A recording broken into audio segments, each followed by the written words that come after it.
खुलुमबाय। दिनै 2 जानुवारि 2022 गिबियावनो गोजोन फुंबिलिनि गाहाम हामलायनायखौ बयनिसिमबो जासिहरनाय थाबाय।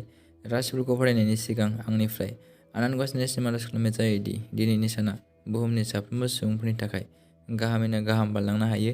जेबो खैफोद आफोद जायालासे फैथिरानिया दिनैनि राशिफोरखौ खोनासंदिनि गिबियावनो दङ। मेष राशि फालांगियारि हाबा आरो गोदान सानखांथिफोरनि थाखाय साना जोबोद मोजां। मेष राशिनि खाफाल गोनां अनजिमाया 5। वृष राशि जुदि नोंथाङा स्टक मार्केटआव रां थिसननो सानदों अब्ला साना जोबोद मोजां जागोन। वृष राशिनि खाफाल गोनां अनजिमाया 9। मिथुन राशि फालांगिया सरासनस्रा सोलिगोन आरो बाहागोदारिनिफ्राय गोजानाव थागोन। मिथुन राशिनि खाफाल गोनां अनजिमाया 2। कर्कट राशि नोंथांनि जिउ राहाया गोजौ थाखोसिम सौहैगोन आरो नोंथाङा मान मोनगोन। कर्कट राशिनि खाफाल गोनां अनजिमाया 5। सिंह राशि मोनसे मोजां नोजोरथि आरो लोगोरिया आखुआ फालांगिखौ दावगाहोगोन।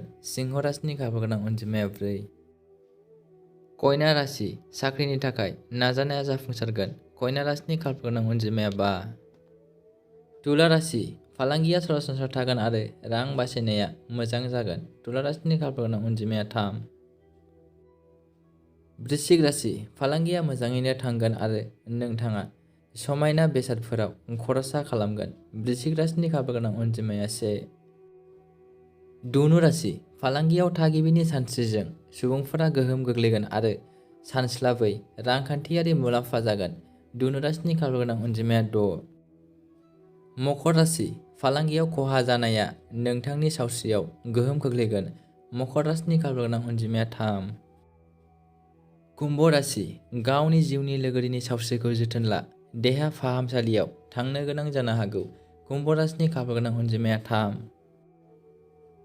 मीन राशि नोंथाङा नोंथांनि साख्रियाव मदद आरो मुलाम्फाफोर मोनगोन।